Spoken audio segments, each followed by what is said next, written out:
message for you coming up. And so we'll have a song from Stuart before he introduces his song, his talk. Thank you. Thank you so much, Reverend Bill. I'm just going to get ready to share my screen now. And as I do, first of all, it's always an honour to speak at Unity of Melbourne. Thank you. Reverend Bill asked me to give a talk, and I asked him, well, what would you like me to speak on? And he said, what was that original song you posted?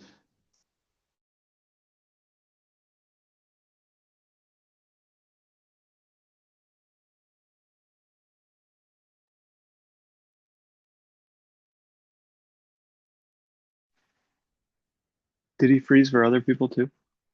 Yeah, I think so. Realized there actually is kind of a profound level to this, because what happened here is my friend wrote the music bed. So can you see that screen okay at the moment?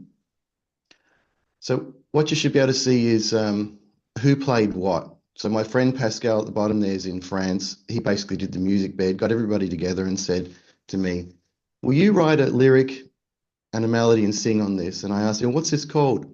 He said, Lieu de temps, because he's French. And I had to Google it, and it was the spirit of the times. So what you're about to hear is a lyric I wrote about that. And it ties into the talk in this way.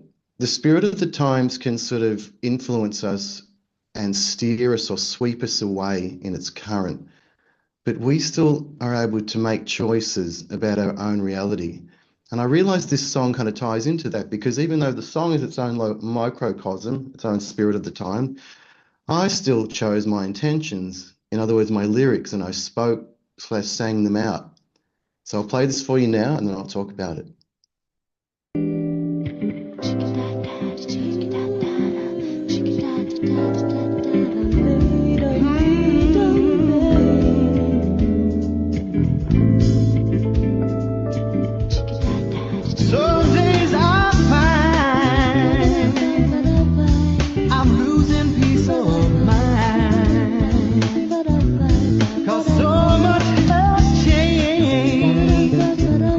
My whole life's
been rearranged.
think Oh no, did it drop, Stuart? disappeared.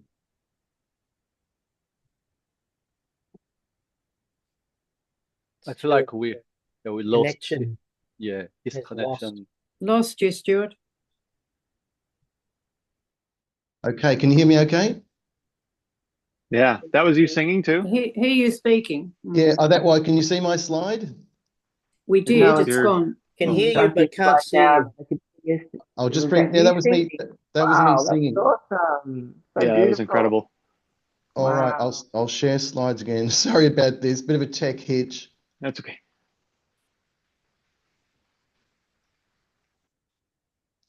Great song. Oh, thank you so much. So Yeah, it was. the guy in France asked me to write a melody and a lyric and sing the song. So that's what Reverend Bill asked. Lost you.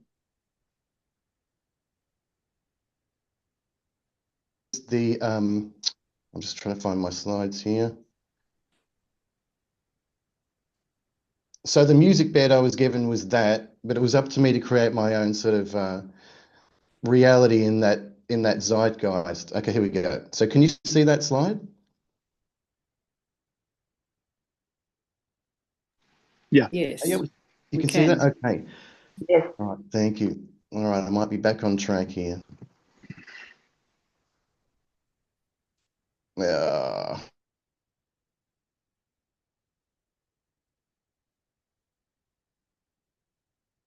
what zeitgeist is, it's the spirit of the time. So I looked this up. It's the general trend of thought or feeling, characteristic of a particular period of time. So when Pascal sent me that song and already had given the title, I just sang how I felt. So I was having trouble separating what was the zeitgeist and what I was actually going through, if that makes sense, because you can get caught up in the current. Now, I don't want to get political and I won't at all, but there's lots of push and pull, lots of different ideas, and we can get swept up in that. And I'm trying to separate myself from that. So the next slide is a little more detail on that. The zeitgeist is a German term that translates into spirit of the age or spirit of the times. It refers to a prevailing culture, intellectual, ethical, and political climate or mood of a particular period in history. This concept captures the collective consciousness, shared values, beliefs, and attitudes of an era. And here's a couple of examples. The Roaring Twenties embodied the zeitgeist of post-World War I optimism and rebellion against traditional norms. And the 1960s counterculture, with its emphasis on peace, love, and civil rights, it had a zeitgeist of social revolution and resistance to established authority. So I thought I'd look up the word spirit in the Metaphysical Bible Dictionary, which was created by the co-founder of Unity, Charles Fillmore. So the definition here of spirit is a name for God. Spirit and mind are synonymous. Therefore, we know God, spirit, as mind, the one mind or intelligence of the universe. Now, there's another reference which Charles Fillmore wrote as well called the revealing word. I thought I'd look it up in there too. So the word spirit here means God as the moving force in the universe, principle as the breath of life in all creation, the principle of life, creative intelligence, and life. That creative intelligence part really stood out to me there. Okay, so I'll go into the 5 principles, which I really like. So these are the 5 basic unity principles. God is all good and active in everything, everywhere. I am naturally good because God's divinity is in me and in everyone. And the next 3 are what I particularly want to focus on in relation to this talk. So the next one is, I create my experiences by what I choose to think and feel and believe. Number 4, through affirmative prayer and meditation, I connect with God and bring out the good in my life. And number 5 is, I do and give my best by living the truth I know. I make a difference. I love my slides, if you haven't noticed. Here's the next one. This is from Myrtle Fillmore. She was the co-founder of Unity with Charles. After you have placed your heart's desires with God, in other words, once you've stated your intention, what you want to manifest, don't be anxious or worried or negative. Just busy yourself with the work he gives and with study and prayer to develop yourself into a real compassion, a real companion, and a real radiator of happiness and inspiration. So what this is about too is, and this is really speaking to me too, about not getting caught up in the currents of the world, in the day-to-day stresses. And I do, I know I'm talking about this stuff, but I don't always succeed at this, but focusing on these quotes and reading the Unity information really helps you get back on track. So I'll read that again. After you have placed your heart's desires with God, don't be anxious or worried or negative. Just busy yourself with the work he gives and with study and prayer to develop yourself into a real companion and a real radiator of happiness and inspiration. Here's a quote by Charles Fillmore. We must learn to let go, to give up, to make room for the things we have prayed for and desired. Now, I had to think about this one for a while because the give up part sort of triggered me initially until I thought about it. And then I understood what it meant. We must learn to let go, to give up, to make room for the things we have prayed for and desired. And then when I read the last part, I understood. So we've already set the intention, a positive one for our lives, for the world, for our community. That's to make room for the things we have prayed for and desired. I think what the quote's meaning is don't get in the way of that. Don't state the intention, then start stressing. And this is for me, this is directed at me too. So when I'm saying these things, this message is for me as well. If I state an intention of something that's going to go a certain way, a positive way, I need to let go and not let the zeitgeist, let the spirit of the times affect me and draw me back down. Okay, here's another Charles Fillmore quote. You must first enter into the understanding that God, omnipresent, omnipotent, and omniscient, is the source and that you can draw on this source without limit. That's huge. Now, it's at this point I started thinking, I didn't really hear this in mainstream Christianity, not really at this level. I got brought up in mainstream church, as I've probably mentioned before, Catholic, Baptist, Pentecostal. I tried a lot of different flavors of Christianity, and they're all good in their own ways, but I didn't really hear this kind of thing. You must first enter.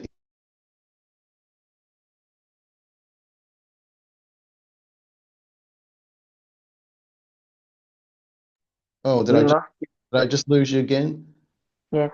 Yeah, Zoom like kicked you out briefly. Yeah, we lost you. Oh, I'm so sorry about this. I'll get it going again.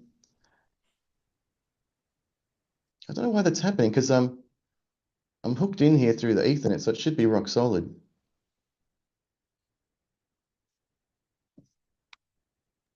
Zoom is on a lower level of consciousness today. It just can't handle your wisdom.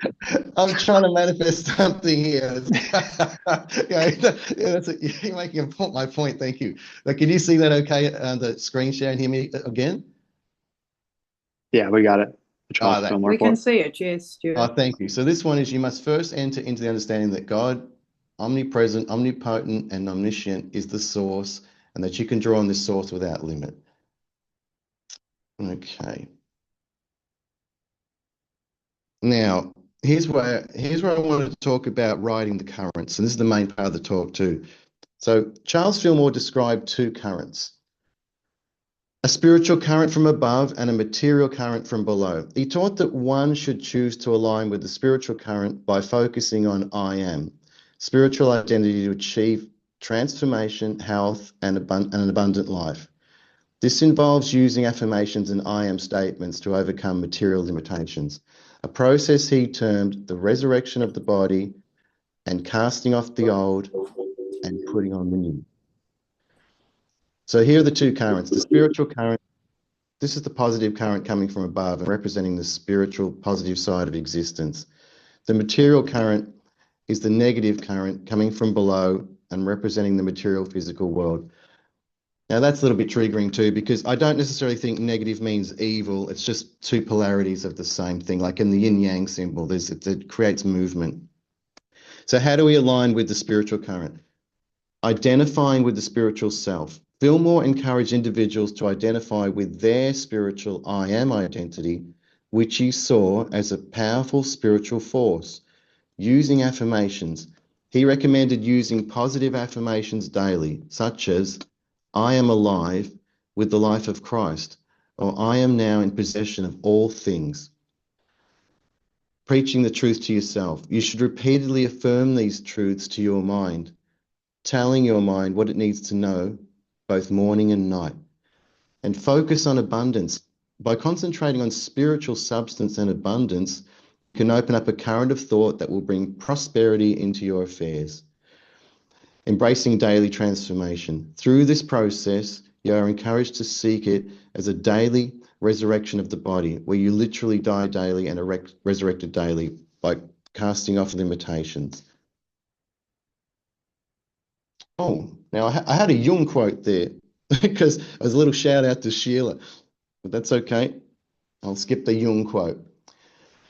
So here's the final part of my talk that relates to what I said earlier. So I didn't feel like I heard this kind of thing in mainstream Christianity. And the Gospel of Thomas is a Gnostic text, of course, and I've brought this up before. So what Jesus says in the Gnostic text here is, he who seeks, let him not cease seeking until he finds, and when he finds, he will be troubled. And when he is troubled, he will be amazed, and he will reign over the all. And here's my interpretation of what this means. You keep seeking, and when you find, you'll be disturbed because you'll realize that you're the one creating your reality. And that's a disturbing thing to realize, and it has been for me. So that means I've got to take responsibility. Now, I realize there are external forces, which is part of the zeitgeist or the spirit of the times that I can get drawn into, but I still have choices. And when I'm troubled, then I'll be amazed, like, oh, wow, I can do this stuff. I can shape my reality. And when I finally know that, I'll be in control of my outcome, of my destiny. And here's the last part I wanted to bring to your attention. This is definitely absolutely in line with the teaching of Jesus and other spiritual masters. So it was there when I was growing up, but it wasn't really emphasized. I don't really feel like it was until I came to Unity, and I love Unity for that. I love my Unity family. So here's this verse.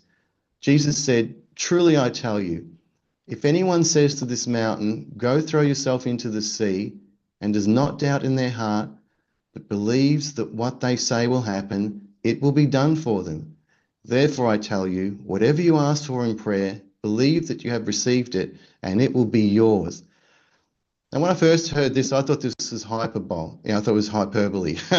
I thought he was being just exaggerating. But this is far more extreme in the regular Bible than what I've been hearing at Unity in terms of what our creative powers are. And I'm highly inspired by this. So I'll leave you with this. I'll read it one more time.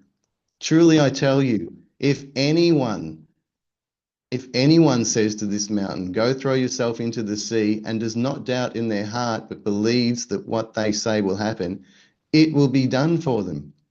Therefore I tell you, whatever you ask for in prayer, believe that you have received it, and it will be yours.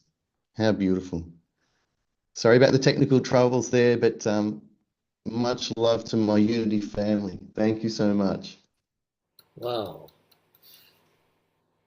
Thank you, Stuart. That was amazing. And hopefully we can hear that song again. And we could probably feature it live when we come into this, play it on the screen in the sanctuary next week or something like that. The Spirit of the Times. Would you thank Stuart once again? Thank you. Yeah, that was excellent. I was screenshotting it a lot.